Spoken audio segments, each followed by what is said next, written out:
अम्मा अम्मा चिल्लाते हाँफते हुए 13 वर्षीय रघु ने घर में प्रवेश किया। उसकी सांसें धौंकने की तरह चल रही थी। चेहरा पसीने से भीगा हुआ था। क्या हुआ रे? नायका यानी रघु की माँ ने पूछा। सुबह के 8 बजने को थे। वह चूल्हा जलाने की तैयारी कर रही थी। अभी तक बच्चों का कलेवा तक तैयार नहीं हुआ था। तीनों बच्चे अभी भूख से बिलखने लगेंगे कि चिंता माथे पर लकीर के रूप में खिंची हुई थी। देखा तो रघु रसोई के दरवाजे से लगकर खड़ा था। अभी 10 मिनट में लिट्टी सेक देती हूँ बेटा, चुन्नी और मुन्नी को भी लेता आ। तीनों एक साथ ही घी गुड़ के साथ खा लेना। अम्मा, वो बापू को आते देखा, गाजे बाजे के साथ। साथ में एक मेहरारू भी है, नई दुल्हन की चादर ओढ़े हुए। क्या कह रहा है रघु? तुम्हारे बापू और नई दुल्हन के साथ? पगला गया है क्या? कोई और होगा। सब तब तक तो लगा कि बाजा घर की देहरी पर ही बज रहा है। वो बदहवासी दरवाजे की तरफ भागी।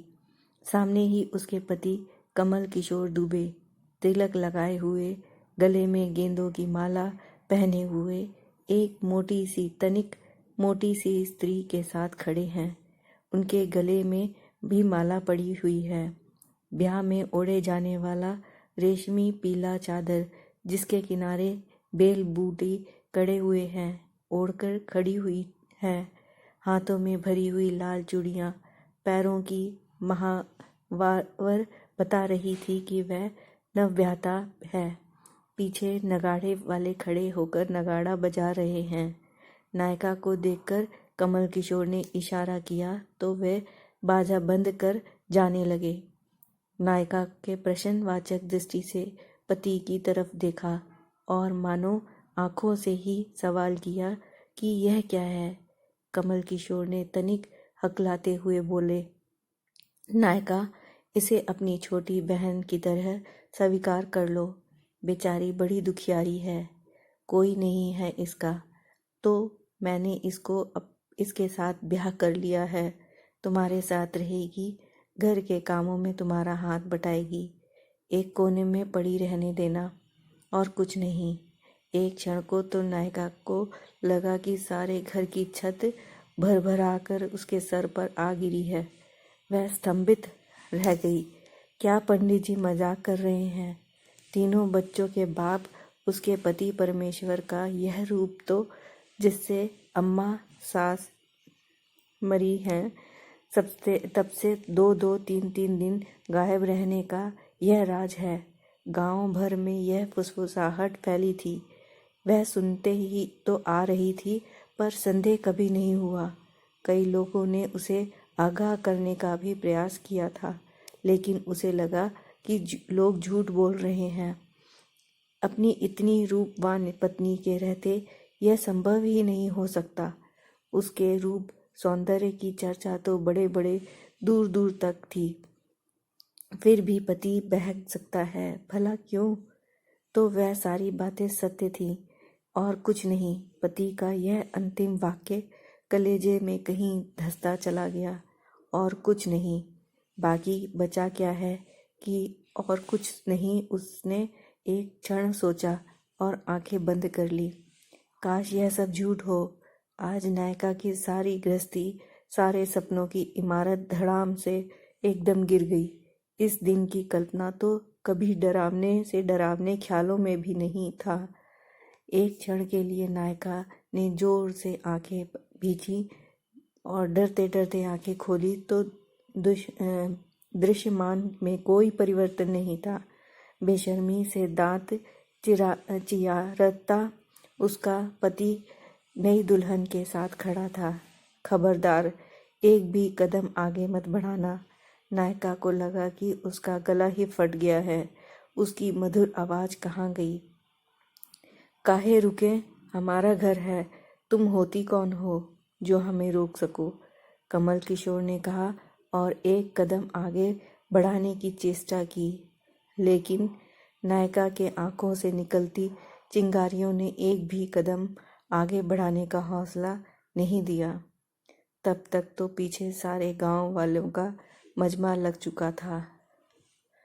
उसमें उनके पट्टीदार भी थे। जिस नायिका ने अपने बड़े ससुर के बेटे यानी अपने जेठ के सामने कभी मुंह नहीं खोला था, उस नायिका ने हुंकार भरी, बड़का भैया, अब आप ही घर के बुजुर्ग की गद्दी पर विराजमान हो, न्याय करो। क्या कभी जब से मैं इस घर में बहू बनकर आई हूँ घर के किस कर्तव्य का निर्वाह नहीं किया है? पंडित जी, नायिका अपने पति को हमेशा यही संबोधन देती थी। आज सरेआम कहें कि पत्नी धर्म का कौन सा कर्तव्य था जिसके निर्वहन में मैंने कोई त्रुटि किया? इन 3 बच्चों का क्या दोष है कि इनके पिता ने यह दिन दिखलाया है? बड़के भैया ने पंडित जी को घुड़की दी। कमल किशोर, यह क्या तमाशा लगा रखा है?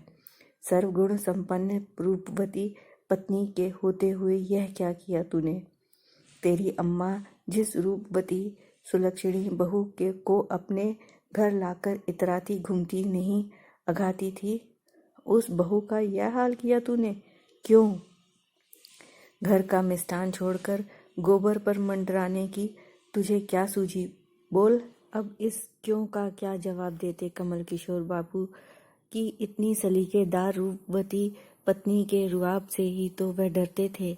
उन्हें अपने दर्जे से हमेशा ऊपर की लगी वह, उसका दमकता रूप, उसका सलीका, उसमें हीनता की भावना ही भरता रहा। अम्मा के डर से आज तक निभा लिया था उन्होंने। आज अम्मा का डर नहीं तो ले आए अपने मन की। मन में ही यह सब कहते गुनगुनाते रहे, पर मुंह से एक बार एक बोल नहीं फूटा। तब तक रनचंडी बनी नायिका ने नई दुल्हन की तरफ पलटकर देखा और पूछा, तुम क्या नहीं जानती थी कि पंडित जी ब्याहता है और 3 बच्चों के बाप हैं? नई दुल्हन यानी चंदा ने सिर हिलाकर हाँ में जवाब दिया। यानी जानते हुए भी तुमने एक शादीशुदा मर्द से दूसरी शादी की? क्यों? चंदा कैसे बताती कि वह तो कब से सपने देख रही है कि 50 बीघे जमीन के मालिक पर वह राज करने का मंसूबा पाले बैठी है। एक बार घर आ बैठी तो अंत पंत 25 बीघा तो हाथ आएगा ही। यानी तुम जानती हो कि तुम इनकी अवैध पत्नी हो और तुम्हारी शादी नाजायज है, यह जानते हुए भी? छी! फिर पलटकर नायिका ने अपने पति से कहा, मन तो करता है कि तुरंत थाने जाऊं, मुकदमा दर्ज करवाकर 7 साल की सजा दिलवाऊं। कानून नहीं मालूम है क्या? 1 मिनट नहीं लगेगा तुम्हारे इस गाजे बाजे वाली शादी के हवा उड़ने में। यूं चुटकी बजाते हुए कहा, छितराएंगे सारे हवा महल की आंखों में अंगारे भरे हुए दहाड़ती नायिका। नहीं, इतने बड़े पाप की इतनी छोटी सी सजा तुम्हें मिले यह मुझे मंजूर नहीं। और इसकी नई दुल्हन की तरफ उंगली से इशारा करते हुए कहा, इसकी घृणिता की सजा तो मैं दूंगी इसे, और मेरी सजा यह है कि इसके सारे सपने तिल तिल ध्वस्त होते रहें इसके जीते जी तक। यह एक अवैध ब्याहता का श्राप ढोती रहे उम्र भर और कभी भी मरते दम तक उससे उबरे नहीं। रनचंडी बनी नायिका तत्काल एक खड़िया लेकर आई और आंगन के एक सिरे से दूसरे सिरे तक एक लकीर खींच दी और कहा कि इस आंगन के उस पार चाहे पंडित जी उस एकमात्र कमरे में अपनी नई गृहस्थी जमा लें, एक ही कमरा मिलेगा उन्हें और सारी खेती बाड़ी की कमाई का 1/4 हिस्सा, वह भी सिर्फ इनके जीवित रहने तक, इसके आगे कुछ नहीं।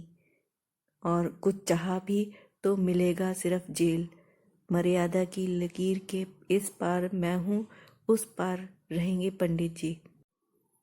यह वह चौधरी है जिसको कोई जिंदगी भर पार नहीं करेगा कभी। मेरे बच्चे ही इस कुल परंपरा के वारिस होंगे और कोई नहीं। अगर आप सभी सहमत हों तो लिखित समझौता हो अभी। वरना आगे की कोई भी बात इनके जेल से आने के बाद ही होगी।